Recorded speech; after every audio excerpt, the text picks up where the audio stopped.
PTF and JK back with you once again for our friends from DK Horse. Download the DK Horse app today to get in on the action. You're going to see a cool promo a little bit later in the video from our friends at DK Horse.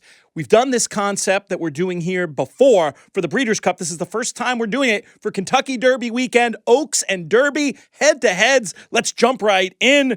First race we're going to talk about, race number 5, the Edgewood on Friday. I'm going to go with Lush Lips to turn the tables on the favorite Nitrogen. Who do you want, JK? Yeah, I'm going to go with Vixen. I think the pace is going to be fast. The inside draw should set up nicely for Vixen.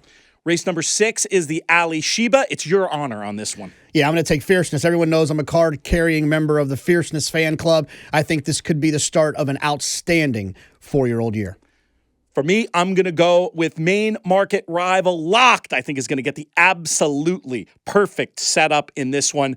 We move on to race number 7 on Friday. It's the La Troienne.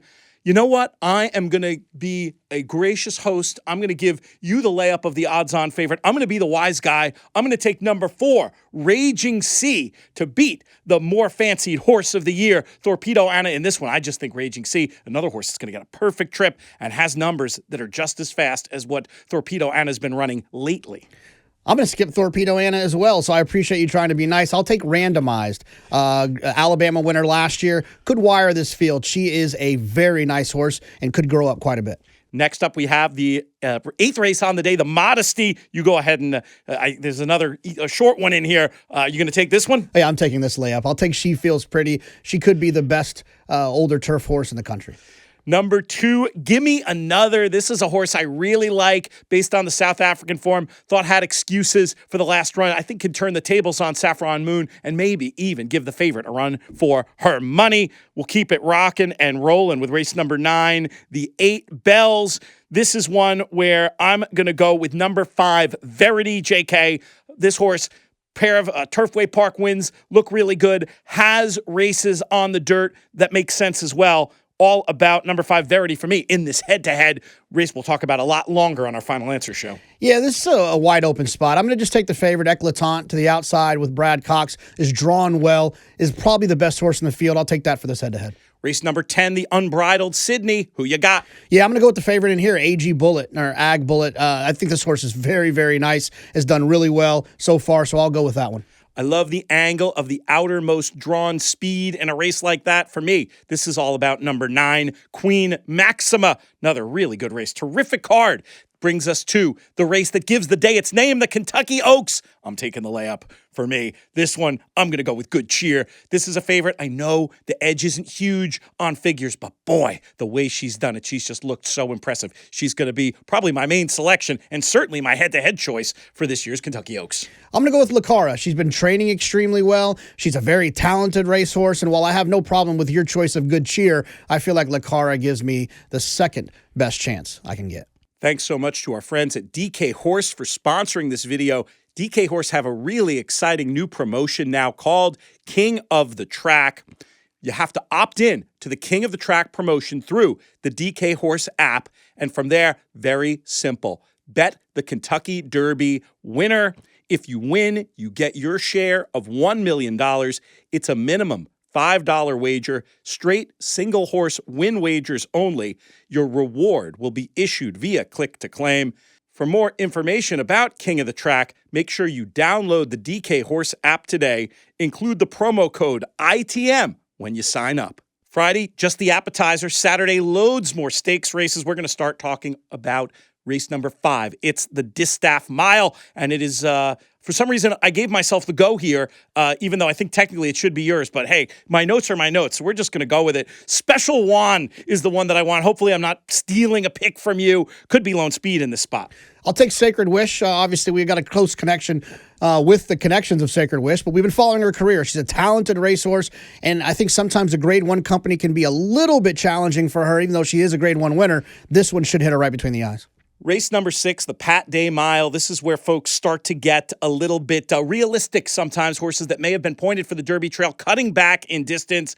I like one whose name is the opposite of the running style I expect on this day. Number 5, Gate to Wire, to come off the pace. Is this one, JK, where the silver wig is going to be in effect with your old pal Gaming? I'm laughing. Gate to Wire from off the pace. I'm going to go with Matticat Road down on the inside. You mentioned these horses that are trying Derby and then kind of get a reality check. Matticat Road is like the poster child for that. I think he should appreciate the cutback. Race number 7 is the Turf Sprint. Who do you want in here? I'm going to take Rogue Lightning, who I thought ran extremely well last time at Keeneland. First start in North America. This will be the second one, and I think it could be a winning one. I like number 6, Run Carson, in this spot. Good back races. Now, second time off the layoff, coming off that bad trip. I'm going to put a line through that one and see if we can't get better from Run Carson in the Turf Sprint. Race number 8, the Churchill Down Stakes. In some ways, the race of the weekend. What a competitive race. For the purposes of the head-to-head, I'm going to go with number 3, Bookham Dano. Horse I've always liked. Pace should be very fast. He's going to come running to pass whoever you pick in this head-to-head. Wow, you left me with two. You left me with Mindframe and Nysos. I'll go with Nysos, drawn a little bit better, but boy, these two horses, this could be a war. And those aren't the only ones in there. Again, check out the Final Answer show for a far more detailed description. Race number 9, the American Turf. 3-year-olds, but not on the dirt. And you kick us off with this one. I'm going to go with New Century, who won the Grade 1 up at Woodbine as a 2-year-old. Shout out Qatar Racing. I'm going to go with New Century. I like number 7, Zulu Kingdom, in this spot. Push-button horse. Think is going to be ready to rock and roll in the second race back off the bench. Race number 10, the Derby City Distaff. I've got the honor in this one. I'm going to use it to pick number 2, Kopion. Just looked brilliant in the last 2. And boy, a generous morning line price here, but even just for head-to-head purposes, I like Kopion. Another war, and probably the horse I'm most excited of seeing running all weekend. One of my favorite horses in training, Ways and Means, with an opportunity to grow up. She had a great 3-year-old year. Now we get to see her as a 4-year-old. She could be very dangerous this year. Race number 11 is the Old Forester Turf Classic. Integration, a horse I've long been a fan of. I think sitting on a big race, probably too sharp the distance last time. Going to be seen to better effect from that cozy inside draw. Who do you like in the Old Forester? Yeah, I'm going to go with the Pegasus Turf winner, Spirit of St. Louis, who beat Integration in that race.